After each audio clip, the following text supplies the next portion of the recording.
back at Gurgling Pits of Metal, where the putrid stench of death is always near. But not today. We are going to talk about a band that sadly drowned in the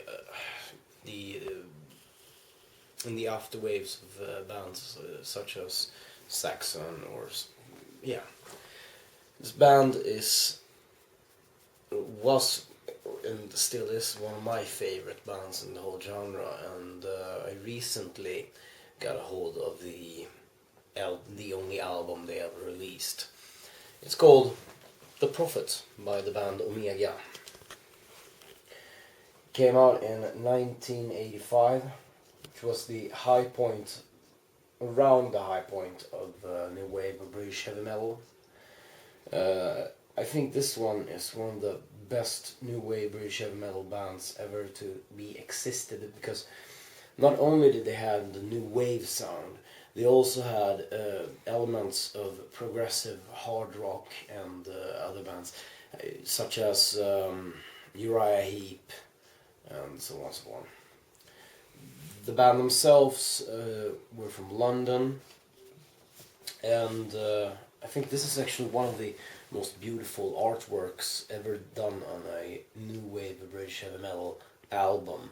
I think it's just so classic and so beautifully done. I know a lot of people sometimes commented that the logo is kind of annoying, but I think it really just blends in while you look at it, and it's just beautiful.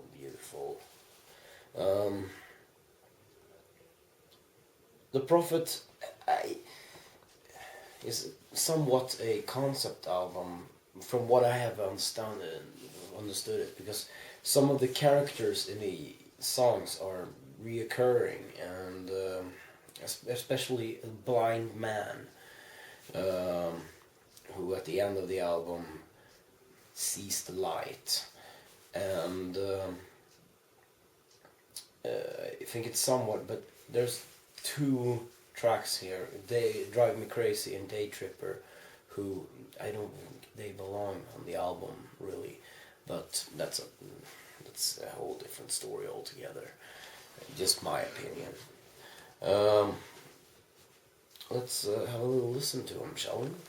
I think the title track to this one, it was the first one I heard, so we're going to listen to that one.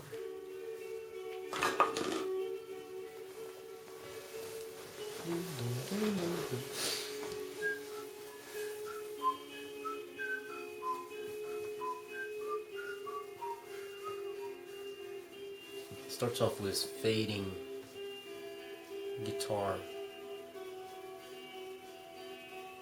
and it kind of comes in another guitar soon, and some drums kind of crashing on that, and just starts off really good. Some tension building. You hear here that tension gets a little bit more.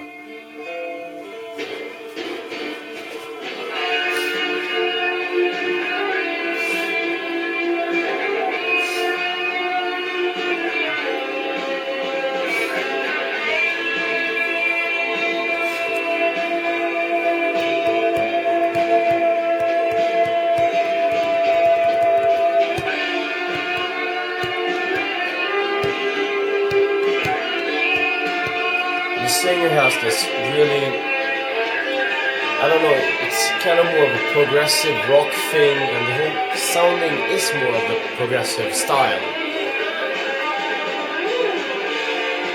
The whole album is kind of like this, except those two songs, Day Tripper and Drive Me Crazy, which are more of those new wave-ish things.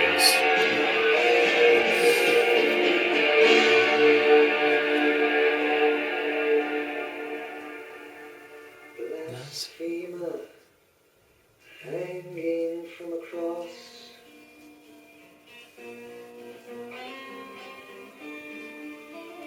can't you see that you were wrong?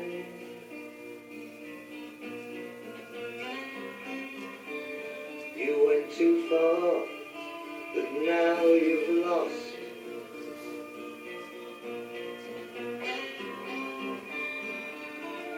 and death will still your song. The wrath of the gods is coming down. You are rejected, everyone.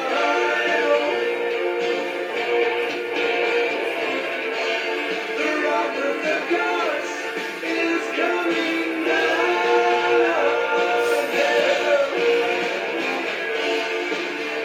The grinding still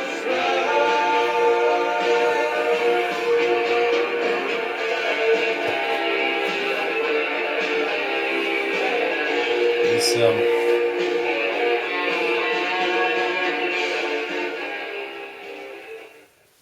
the whole song is kind of built up. This album is actually quite dark. Do more darker than like society dark, and not like, oh, there's a monster coming after me, but it's society dark. It's a lot of political things and a lot of aspects towards religion and so on and so on. It's more of a dark natured new wave British heavy metal with, as I said, elements of progressive rock from the 70s and even well, I don't really know yet, but it's a beautiful album. It's a wonderful album. I really suggest you check it out, because this one this copy I've been looking for nearly, I don't know if it's 2 or 3 years, but it's just one of the greatest fucking records ever released from the era of new wave of British heavy metal. And sadly, it's the only record they did, and I don't think they are going to do another one. And I somewhat actually hope that they won't, because if they do another one and it turns out to be a complete fucking failure, then the whole legacy is ruined. And they had, just one EP, this album, and one song on a split called Metal Warriors, and this is probably the that's the whole legacy, and it doesn't need more. Now over to Niklas and his wisdom word of the week. Don't force a goat. What the fuck are you talking about? Don't force a goat. Force a goat to do what? Just don't force a goat. You're fucked up, man. You're fucked up. I guess that's all the time we have, and in case Niklas has something else to put in, we can say keep it fucking true. Will you be forced to do something? No, I won't. Exactly, so don't force the goat. Okay, whatever. See you later.